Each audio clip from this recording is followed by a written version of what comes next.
Miss world పోటీలపై వివాదాస్పద వ్యాఖ్యలు చేసిన మిల్లా మ్యాగీపై తెలంగాణ ప్రభుత్వ విచారణ ముగిసిందని రాష్ట్ర special chief secretary Jayesh Ranjan తెలిపారు.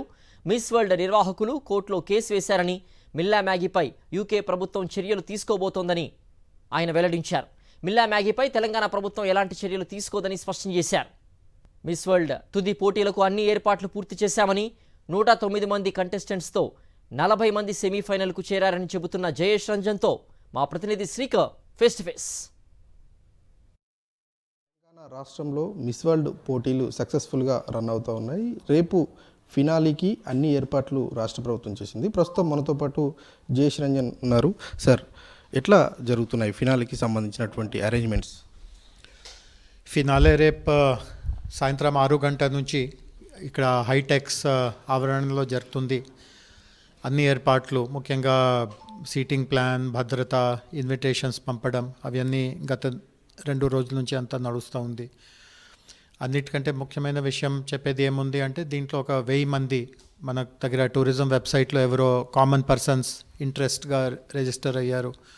అట్లాంటి 1000 మందిని పిలవడం జరుగుతూ ఉంది. తర్వాత మిస్ వరల్డ్ కాంపిటీటర్స్ చాలామంది వాళ్ళ పేరెంట్స్, రిలేటివ్స్ ఉన్నారు. సో వాళ్ళు చాలామంది దాంట్లో వస్తారు. ప్లస్ మిగతా ఎవరికి ఈ రంగంలో ఇంట్రెస్ట్ ఉందో, తర్వాత ప్రోటోకాల్ ప్రకారం chief minister, ministers, high court judges, ఇట్లాంటి వాళ్ళకు కూడా వాళ్ళని ఆహ్వానించడం జరిగింది.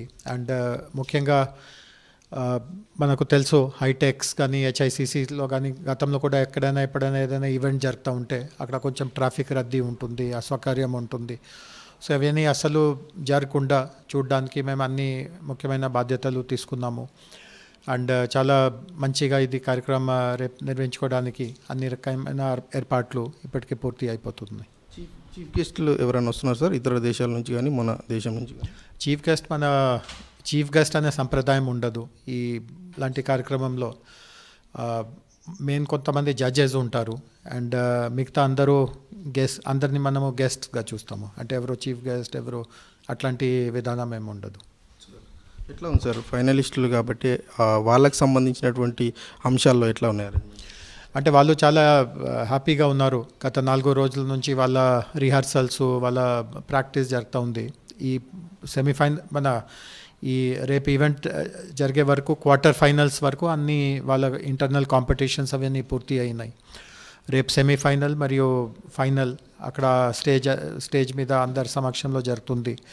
అండ్ 109 మంది పార్టిసిపెంట్స్లో 40 మంది ఈ క్వార్టర్ ఫైనల్ స్టేజ్ దాటారు. సో పోటీ వాళ్ళ మధ్యలోనే ఉంటుంది. అండ్ చివరిలో రాత్రి 9:15కి ఎగ్జాక్ట్గా ఎవరో కొత్త మిస్ వరల్డ్ అవుతారో వాళ్ళకి కిరీటం పెట్టడం జరుగుతుంది. సో దాంట్లో ముఖ్యమంత్రి గారు, జూలియా మార్లే మిస్ వరల్డ్ అధినేత, ప్లస్ ఇప్పుడు మిస్ వరల్డ్ ఎవరో ఉందో ఆమె, వాళ్ళ ముగ్గురు ఈ కొత్త విన్నర్కి ఇట్లాంటి సన్మానం చేస్తారు. ఆఫ్టర్ ఫినాలీ తర్వాత ఇంకేమైనా ప్రోగ్రామ్స్ ఉన్నాయా స్టేట్లో మిస్ వరల్డ్కి సంబంధించినటువంటి కార్యక్రమాలు? సో ఫినాలేలో ఎవరో విన్ అవుతారు. ఆఫ్కోర్స్ ఒక ఆమె మిస్ వరల్డ్ అవుతుంది, బట్ 5 ఖండాల నుంచి కూడా కాంటినెంటల్ విన్నర్స్ ఉంటారు. సో ఈ 6గురుని గవర్నర్ గారు రేపు 2వ తేదీ రాష్ట్ర అవతరణ దినోత్సవం సందర్భంగా గవర్నర్ రెసిడెన్స్లో కూడా, రాజ్భవన్లో కూడా సాధారణంగా ఒక గెట్ టుగెదర్ కార్యక్రమం ఉంటుంది. సో వాళ్ళు విశిష్ట అతిథులుగా దాంట్లో పాల్గొంటారు. బట్ మిగతా వాళ్ళు రేపు ఇది ఫైనల్ అయ్యాక ఎల్లుండి నుంచి కొంతమంది రిటర్న్ ప్రయాణం అవన్నీ మొదలవుతుంది. సార్, ఈ కాంట్రవర్సీ అంతా ముగిసినట్టేనా? ఏదో ఇంటర్నల్ ఇన్వెస్టిగేషన్ జరిగిందన్నారు, దాని మీద ఏమన్నా? అంటే ఈ కాంట్రవర్సీకి ఫర్దర్ ఏం యాక్షన్ లేదు. మిస్ వరల్డ్ వాళ్ళు ఆమె ఎవరు ఇట్లాంటి అలిగేషన్స్ పెట్టారో ఆమె మీద లీగల్ చర్యలు అక్కడ లండన్లో తీసుకుంటున్నారు. బట్ ఇక్కడ హైదరాబాద్లో ఫర్దర్ యాక్షన్ లేదు. Thank you very much. ఇది మొత్తానికి అరేంజ్మెంట్స్ అన్నీ కూడా పూర్తయ్యాయంటూ జయేష్ రంజన్ చెప్తా ఉన్నారు. వీడియో జర్నలిస్టు నాయుడుతో శేఖర్, సాక్షి టీవీ, హైదరాబాద్.